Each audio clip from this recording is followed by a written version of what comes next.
Hello everyone from all across Africa. Welcome to a new episode of Doing Business in Africa. In Doing Business in Africa, we try to bring businesses closer. We try to create the pipeline for African businesses from all across Africa. And every episode, we focus on a different domain, a different sector, and trying to discover where are the opportunities, where are the areas for improvement so that we can improve or address the challenges and definitely better connect business people across Africa. So let's kickstart this show by welcoming our beautiful guest for today. And we're so proud, not only because we have this amazing company coming to walk us through the future of technology, but also because our guest for today will be the first lady on our show, and March is the Women Month. So let's welcome the beautiful Selina, Beiber's Regional Director for MENA and Turkey, GoDaddy. Selina, very warm welcome to our show and happy Women International Month, not day. Thank you so much, and it's honestly it's an honor for me to be the first woman on this show talking about technology and enablement. So I'm really excited. I think it's even more meaningful. So thank you for having me. So who said technology is an industry that's male dominated? Here we have a regional director. And I have to say, this is an anecdote I share often, but I started doing computer science back in high school, and I don't have a technical background, but I had a male teacher and we were only two girls in that entire class. So when it comes to the evolution and the fact that technology is accessible for everyone and everybody can utilize it, I definitely think we as GoDaddy do a great job when it comes to supporting female entrepreneurs and female-led small businesses. But I also have a passion about, making sure that women in particular, they don't feel like it's a male-dominated industry. It's about how you open doors and how you really learn how to use those platforms and tools that are available to all. I think best ambassador not only for GoDaddy but for women in tech. Yes, for sure. Okay, let's talk a little bit about your journey, and that has been crowned by joining GoDaddy and reaching to such a senior role, and how GoDaddy came to really align with your ambition and your values, and now and your passion as well. So walk us through your journey and how joining GoDaddy came to really add to this journey. Sure, with pleasure. And I think, it plays very well on the theme of female and women empowerment and looking at how we journey through our lives. I say I'm originally Australian. I was born in the UK. I grew up in Australia. And in 2007, I said, hey, I'm going to move to Istanbul and find my way. I want to make a difference in this world. And so I went and I started in another very male-dominated industry. I started in the construction and infrastructure industry. And I basically built the marketing communications department in this particular company. And that gave me a very good kind of introduction into how to deal with this real male-dominated environment, but also push through and, communicate and really make yourself heard. It was really in a foreign country, in a language that I was just learning how to speak. That was a big putting myself into the deep end.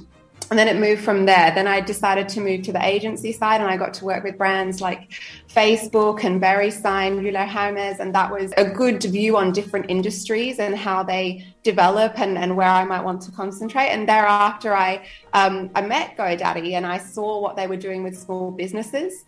And a little time later, I had another role in between, but a little time later, then I was able to join the GoDaddy family. And really, in terms of what made me take that plunge and take that decision. The EMEA region was just at the cusp of internationalization, so there was a lot of new market opportunity. And with the background that I've had in the MENA region, MENAT region, let's say, I just see so much potential here. I mean, you know, again, the cusp of digitalization, the opportunity, people are connected, but the population is young. We see high levels of entrepreneurialism, and the beauty of GoDaddy is we are here to serve those everyday entrepreneurs, you know, those that may be tech savvy, but also making this online world accessible to the broadest audience that we can possibly think of as more and more people get online. Because truly today, if you're not online, you're invisible. And I think last year taught us that more than any other year that we've experienced before. So, I mean, GoDaddy, we can say we're probably one of the first companies. So when we look at our industry, we kind of say domains, hosting and websites. But with this idea of growing online technologies, the change and kind of development of online behaviors, we're seeing more communication online, more engagement online. And we've grown our offering to really to meet that need. And when I look at the evolution of GoDaddy, we were founded in 1997. And so we've evolved with the internet. When you think about us as a company, yes, we are a US headquartered company, but since about 2014, we've internationalized. And so now we've got customers from over 100 countries across the globe. We manage over 80 million domain names. And when we think about domain names, that's basically naming your idea or grabbing your identity, your online real estate. And we've got over 20 million customers across the world. So we as a business, we bring experience of what these small businesses, what our customers across the world, how they've gotten online.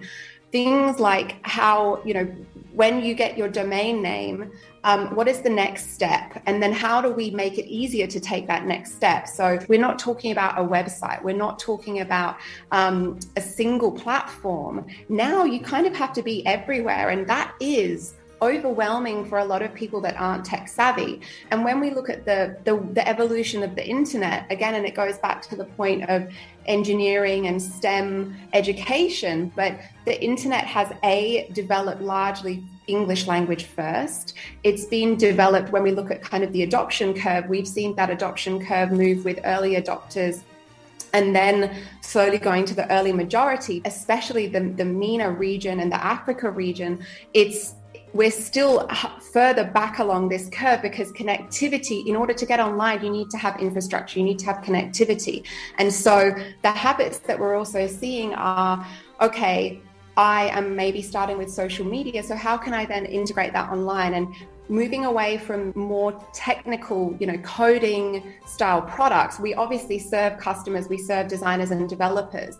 But now we have to pivot and look at who's the broad audience, who wants to get online. If the consumers are online, how do we create a product set, a solution set that allow everyday businesses to actually go online and speak to their customers, engage and actually do business with their customers? And that's that evolution that we've been part of as a company active in the tech space, but also because we're so connected to small businesses, you know, we're really, that's our core focus. Thank you so much, Selina. And as you rightly said, every business is now being small or being big. Just the experience we had through the COVID-19, it came to really change the way we do business. It came to really have a kind of revolution, maybe a digital revolution. Every businesses now, and whatever the industry is, even tough legacy industries, are now considering how to utilize available tools, and here we're talking technology, to modernize the way they do business. But we definitely see this is going to impact small businesses, startups, SMEs, and it's going to open like new windows for them.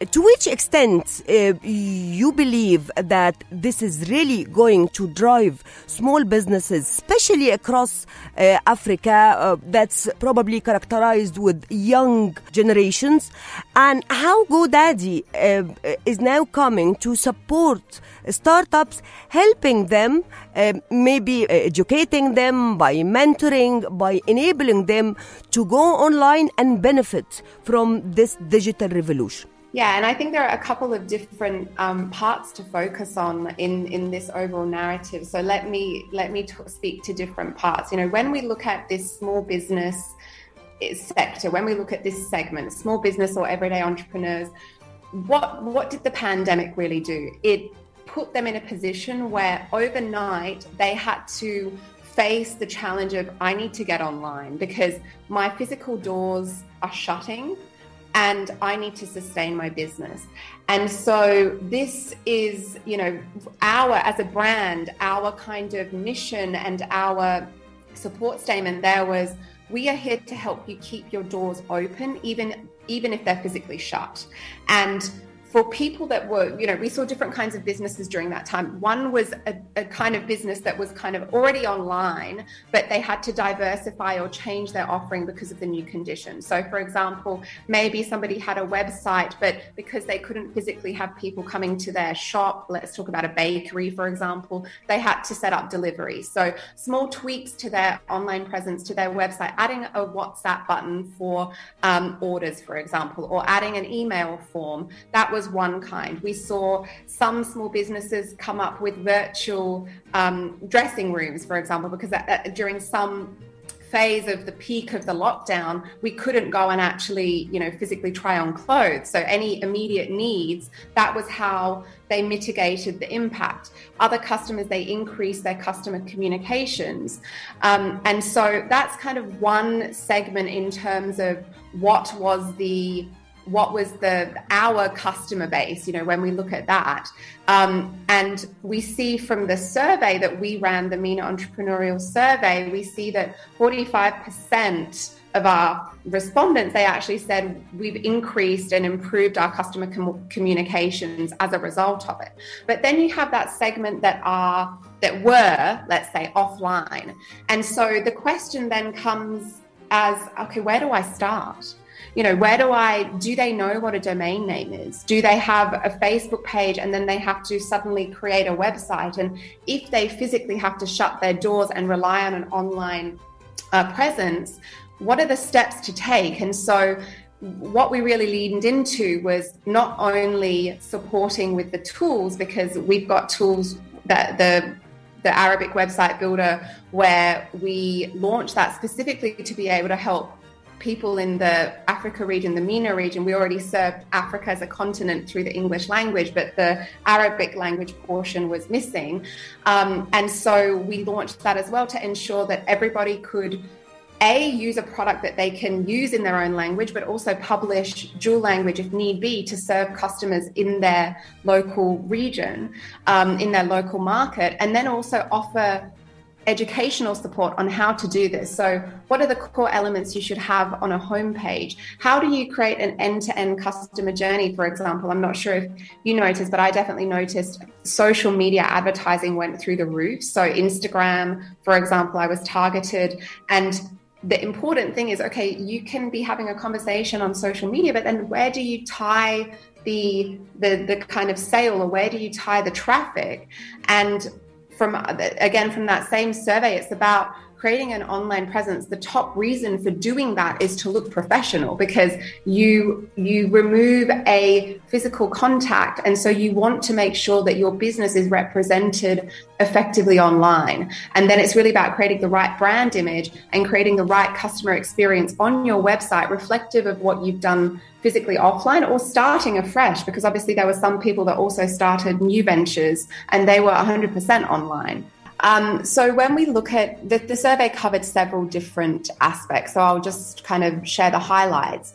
I think one of the core takeaways is that technology is part of the future. So if we take Egypt, for example, we know that we have the Egypt 2030 vision. And as part of that, there is a digital transformation portion. And part of the surveyed respondents, well, 81% actually indicated that the digital adaptation was very or relatively important to achieving that vision. So there's a strong support from the community and from the local population to say we understand that digital is key to being able to get our country to sustainable economic growth. And I think that's very important because this is very promising. Yes, definitely. And I think, again, if we look at the Egypt example, the government is making investments on infrastructure. So it goes hand in hand. And then it's up to companies like us to support the small businesses to be able to leverage the infrastructure with tools for themselves. And so looking at behavior and the pandemic in general, there are two kind of sides to this story. So when we look at entrepreneurs and their current level of digitalization, let's say, using an online presence as a proxy for this, we see that on average, around a quarter of entrepreneurs, they already have a company website. So when you think about it, there's a reliance again on social media as the first point of entry, reason being because it's free. And so people, they want to test and dip their toes in the water, but then it's about how do we sophisticate? If we want to reach that goal of looking professional, what is the next step on that online journey to take? And 3 in 5 of the entrepreneurs that we surveyed, they stated that they intend to build one because they think it's critical given the current circumstances. So that's the other part. This is the kind of perception. And I think what we have seen is a lot of people knew the importance of being online, but the circumstances also made them have to plan this proactively in their everyday planning, in their everyday business planning. When we look at the way they use technology, I think there's also a change in that idea or that question of how can I do it myself or do I need to hire someone? So, for example, what we see is generally across the region, between 1 in 4 to 1 in 3 of the entrepreneurs, they manage their technology needs themselves before COVID. So they said, I can do it myself. I'm going to, try to go it alone. And when we look at the other side, how many outsource to a professional web agency, we see that only less than 1 in 5 actually did that. So less than 20%. But when we look at this post or COVID impact world, shall we say, we see that Saudi, I'm using MENA as a proxy, Saudi here, for example, now we see a shift from before COVID to during COVID, or this post-COVID world, where they now have shifted to getting a web professional to create their website. And when we look at across all markets, now the level is about 34%. So as the reality of I need to build an online presence, as that becomes more prominent in the lives of these small businesses in the way they run their business, there's also that question of, can I do it myself? Do I need to hire a professional? But I think the positive, and it ties back to that vision of how digital transformation is going to support overall economic growth. More than 50% of the entrepreneurs, they feel that technology makes the barrier to entry lower. And so again, when we look at what we're trying to do as GoDaddy, we want to make it possible for any of these entrepreneurs to do it themselves. So, what I really say is the top responses we get in terms of why can't I get online? What is the challenge for me as an entrepreneur, as a small business? And this is across the region. I mean, we've heard this from, small businesses and entrepreneurs across Africa, across MENA. I don't have the tech knowledge, number one. I don't have the time, and then also the cost implications. So the way we, as a company, the way we put forward, it's twofold. So one is the product. So how do we put a solution where you don't need to know any any coding. You don't have to have tech knowledge to do it. And so basically the logic is you go in, you drag and drop, you look at the different content segments that you want on your website, and then you create. And it's quite a creative process versus a technical process. But at the same time, I think people underestimate that the benefit of technology, the benefit of digital is that you don't have to, let's say you're renovating a physical space, you don't have to knock down a wall. You can change it overnight, and data that feeds into that. So that approach also supports then the time investment that, we know that entrepreneurs are juggling several things at once. And then from a cost point of view, we as GoDaddy, we really focus on someone who's starting out at the beginning of their online journey. What do they need? And then as they grow, how can we have a plan evolution that allows them to grow and add more features as and when their business needs it? So, the cost of a starter plan for an Arabic website builder, it starts from about the price of a cup of a latte, a cup of coffee, a latte and a sandwich from Starbucks, for example. And that's the monthly cost. But the kind of backup and all the tech needs, they're taken care of by our internal teams. And the customer can really focus on creating that online presence that's really, truly representative of their business. And then we also offer the support. I mean, for us, offering the human touch where you can connect with our GoDaddy guides and ask questions. You don't need to be a customer. You can call in and ask, for direction, for advice on where's the best point to start. And I think offering that is extremely important. Great. So I think this would take us to your recent announcement for the partnership with Startups Without Borders. Correct. So, and this is a very exciting one. This is a very exciting one. Really very exciting one. So we would love to hear it. With great pleasure. Yes, please tell us about this initiative, what's expected, how many businesses, startups can benefit from this, and how to get connected, how to reach you in order to really be part of the initiative. Sure. So this initiative is an educational initiative. So when we look at how we empower here, empowerment also comes through knowledge. And so transferring knowledge on how to do the things that we talk about online, that's the objective of this course. And so we partnered with Startups Without Borders to train 500 small businesses and entrepreneurs in the region.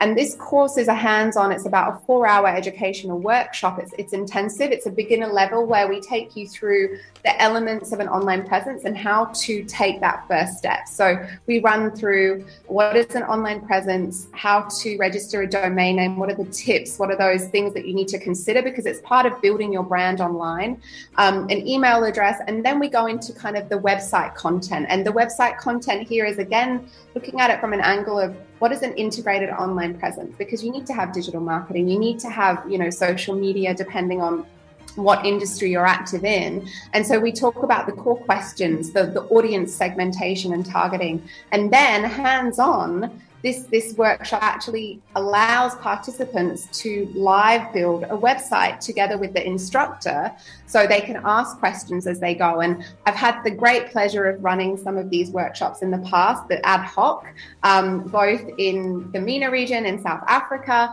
and the response that we get from the attendees is just wonderful because they see how much value they can get out of it, especially when it's hands-on learning with the tool.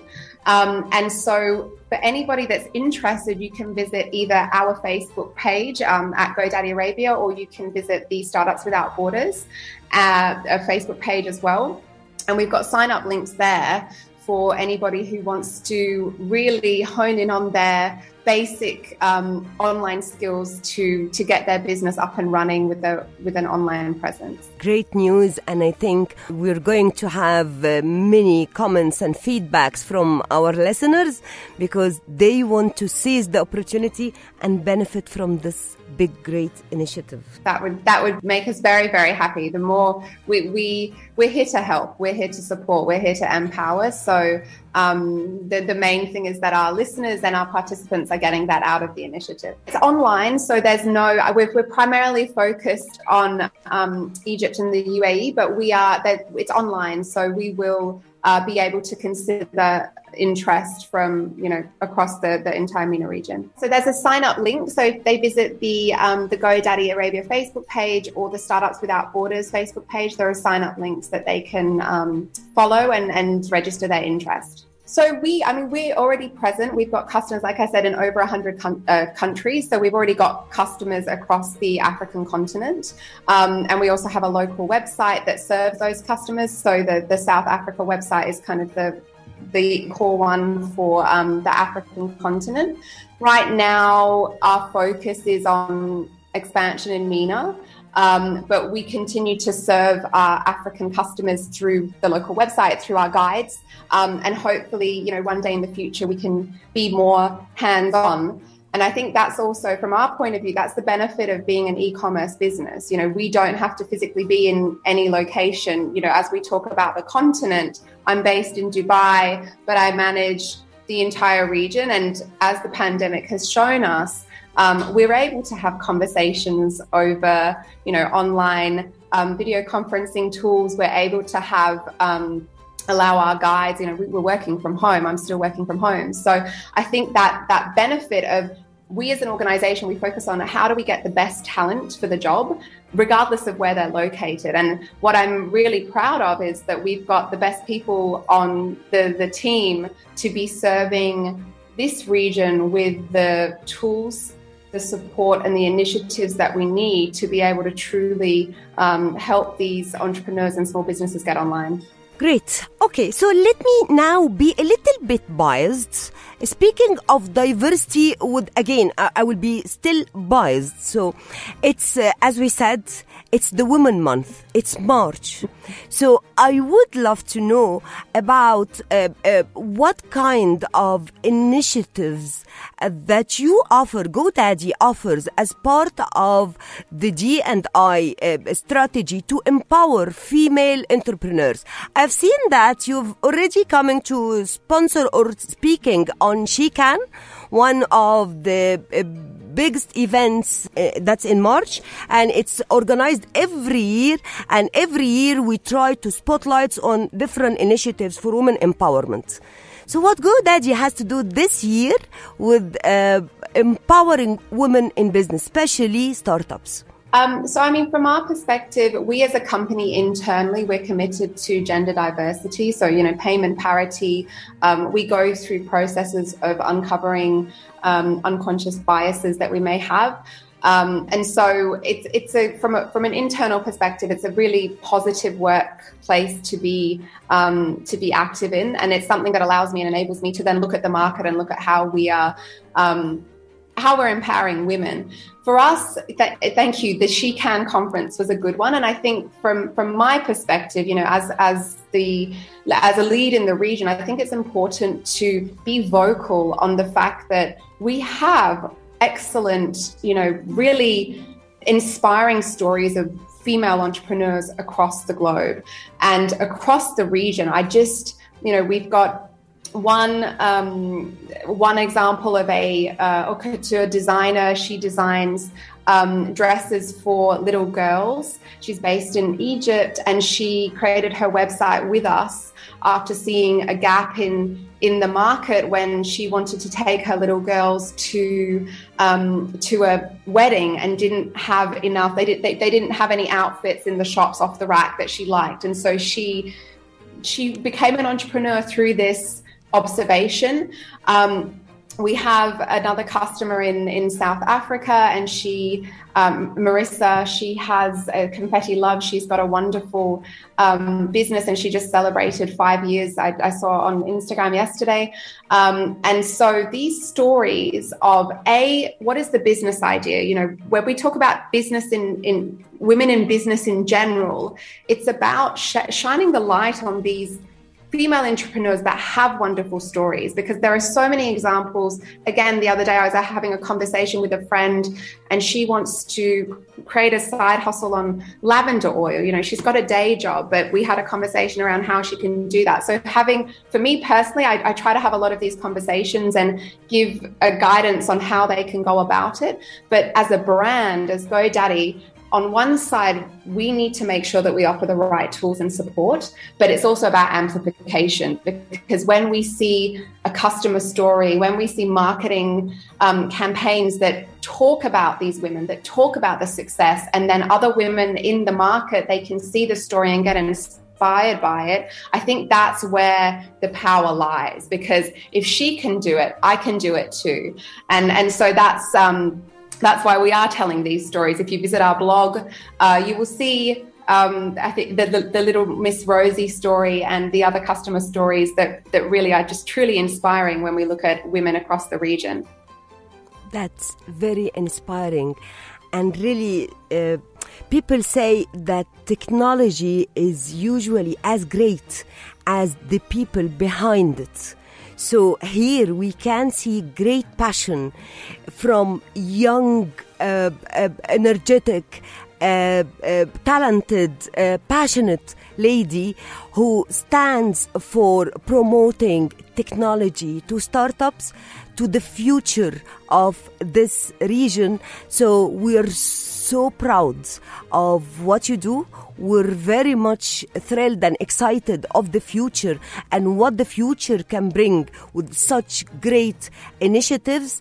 I just would like to conclude with this. How do you see the future of Middle East and Africa in terms of startups, entrepreneurs, how they are going to make it, and to which way do you believe that they are going to contribute to the growth of their local GDPs? Yeah, and so I think the core focus here is, as we look at the consumer behavior, obviously consumers have gone online. So we're seeing more and more people online. I think the characteristic of the region in general is it's going to be mobile first. So one of the core things that small businesses and entrepreneurs need to consider in the future is how they build their mobile experience, how they engage on mobile.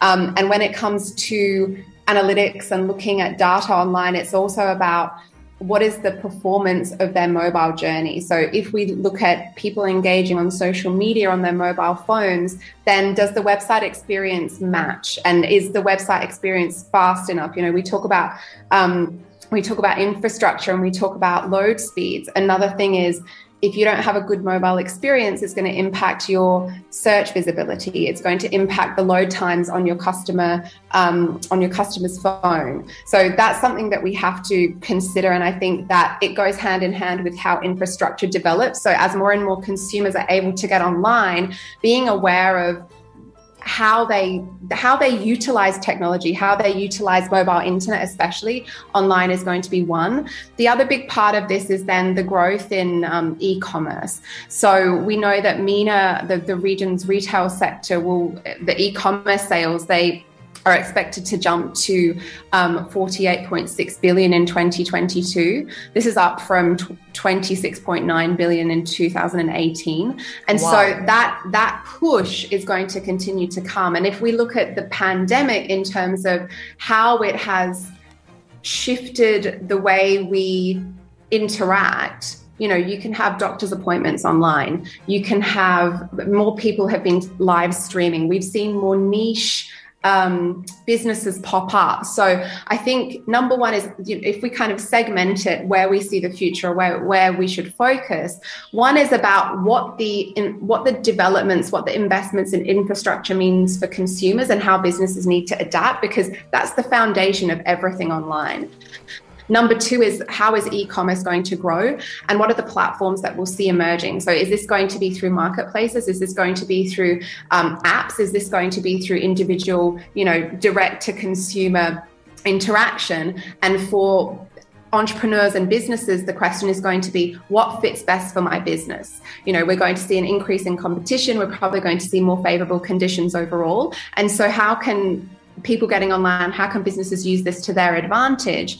And then, the final one is really, are there any new business opportunities that have risen out of this digitalization, this virtual world that we're in, to the point of a little bit of cost cutting, shall we say, a little bit of how we work more efficiently as teams, how we redefine the work lifestyle, and then how we see people adopting to that. I think we will see some new solutions or variations of current business models emerging. It's a tough one because each market is different. I mean, ultimately, we're talking about legacy infrastructure that needs to be updated. When we think about even some of the most developed areas in the most developed countries, I'm not sure if you've ever, been in central London, for example, but in some places you have excellent internet connectivity and in others you don't. I know that my place in Istanbul, for example, we weren't able to get fiber installed when I was living there, and I would consistently have internet connectivity issues. So I think it's not unique to any single market. There are pockets of where we see these issues, but in general, this is where mobile is going to rise. I mean, when we look at the MENA and Africa continent in general, the reason why it is mobile first is, to your point, there's legacy infrastructure that is there that needs to be replaced, and the replacement of that means that when we talk about fiber, when we talk about these other, let's call them more B2B technologies, because they serve households as well, but ultimately it's the entire nation's infrastructure. But on the other side of that, when we see mobile hotspotting, the rise of co-working spaces that can supply the internet, I think that's what we're going to see emerging. And ultimately, as more critical mass, as the telcos, as they are able to improve their technologies, their connectivity, then rising competition will also support drop in cost. But this isn't going to happen overnight. I mean, ultimately, we're talking about infrastructure. And so, I don't have a clear answer on this, because I think it's something that needs to be solved domestically. And it has to go hand in hand with the priorities of the government. But ultimately, as we see, I think Egypt is a really good example here to say in H2 last year, they made investments to be able to ensure that the internet speeds did rise. And that's really delivering on the 2030 vision to say, we are committed to digital transformation. We see that this is a core part of our, sustainable economic growth, and they're working towards that. And it is a 2030 vision, so there are years to go ahead of that, but it's a positive indicator. And I think the population is also positive about this transformation and about the commitment of their local government. So it's a digital transformation, it's a digital economy, and it's a digital Africa. So this is the future. Infrastructure, I know and I'm sure that we're like every state and every country within Africa and elsewhere working hard to elevate and upgrade the infrastructure. So that's really a serious business, and there is a serious plan within each country. So I'm sure of this, and as Selina rightly told us, that this is happening everywhere. It's not only in our region, it's happening in most developed countries, and we're part of this world. So it is improving, but the great thing is we have the capacity, we have the opportunities, we have the ideas, and we have great businesses and brands to support this digital transformation like GoDaddy. So I think it's such a great future ahead of us, very positive. And Selina, thank you so much for bringing this energy to our show. Thank you for having me, and thank you both for being so. It was a pleasure. It was nice it was a conversation. I really enjoyed these opportunities. So it was a pleasure for me as well. It was really great to meet you both. And remember, you were the first lady on this show. I know. I need a photo of this or something, please. so I can, so I can put this as a reminder on this day. day in 2021. Yes. I was the first on the show. Meant to happen. Thank you so much, Selina. Really, you're doing great job in the region, and Africa really deserves, and Middle East really deserves, because we have very talented pool of youth and young talents. So by qualifying them, by building their capacity, I think we're going to have a better future, not only for Middle East and Africa, but for the entire world. So thank you so much. Inshallah. Thank you so much, our dear listeners. This was a new episode, another great episode from Doing Business in Africa. Selina, thank you so much. We have much enjoyed this. Our listeners, we hope that you have enjoyed this show.